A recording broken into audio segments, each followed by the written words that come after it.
Good, happy Monday morning. I'm Riley King, and welcome to the Riley King Newscast. Let's get started. First up, Voter Rights March working to protect ballot access. People marched through the streets of Concord Sunday before holding a rally on the New Hampshire State House lawn, where they heard about the importance of ensuring people have the ability to vote. Marchers, estimated by organizers at about 300, walked the 1.2 miles from Concord High School to the steps of the New Hampshire State House in support of what they call a strong and fair election system. The Sunday rally came as the legislature is considering sources of bills that say would curtail voting rights, including requiring additional proof of residence for new residents. Handful of voter fraud cases have been prosecuted in recent elections, citing fears those changes would prevent some eligible voters, especially students and low-income residents, from casting ballots. And there you go on that report.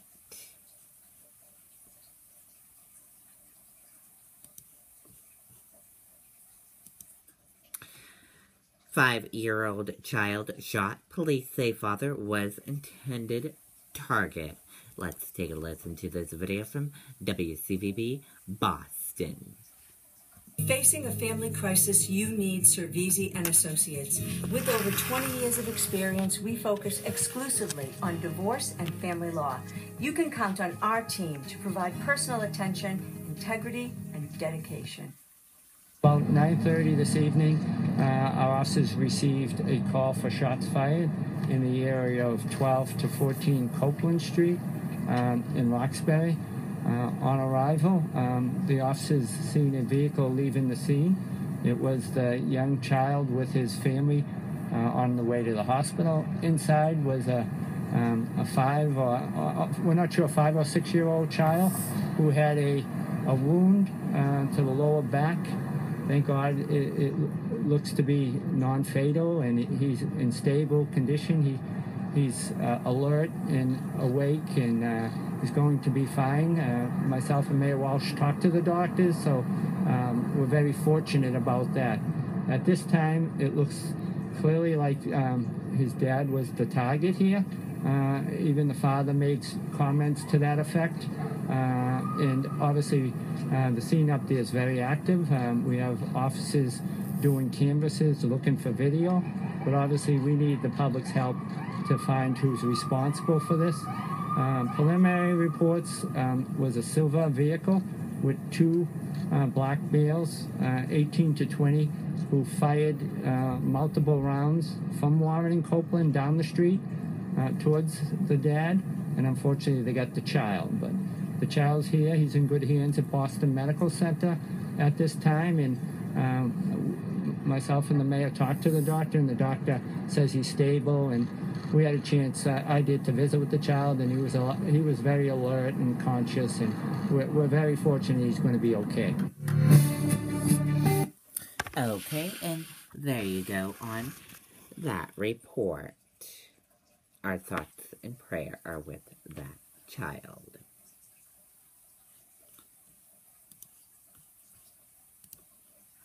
Black Lives Matter protests prosecutors to appear in court. Let's take a listen.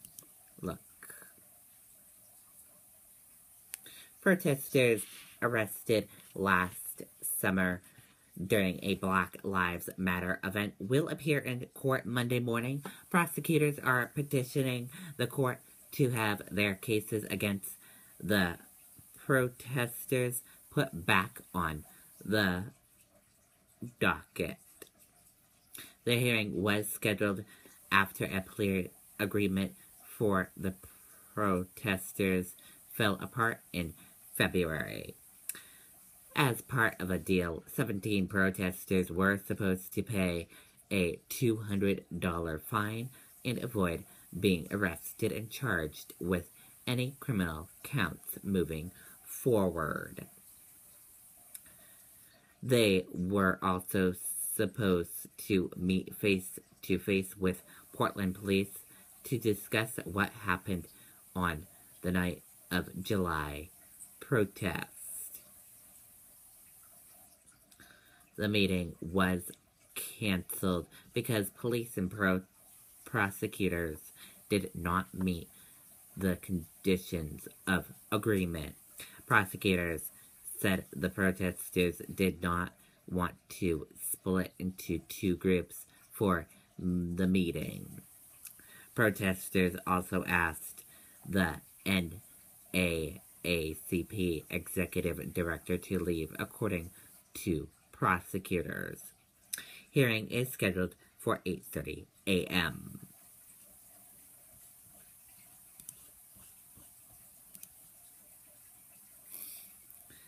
Facebook, Mozilla, and others launch $14 million fund to increase trust in journalism.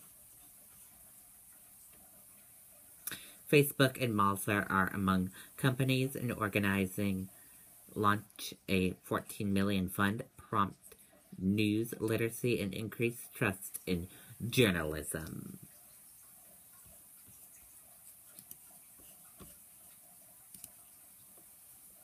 Despite search for survivors of Columbine flood, more than 200 dead.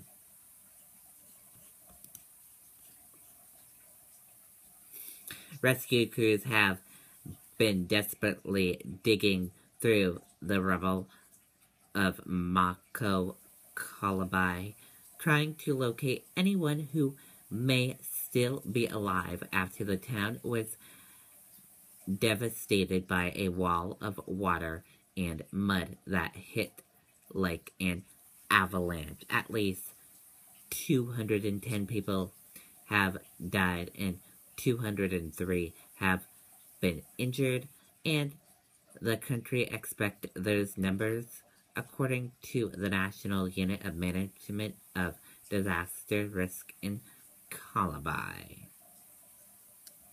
And that does it for the Riley King Newscast, right here on the Riley King Network. I hope you all have a great rest of your Monday. Goodbye, everyone.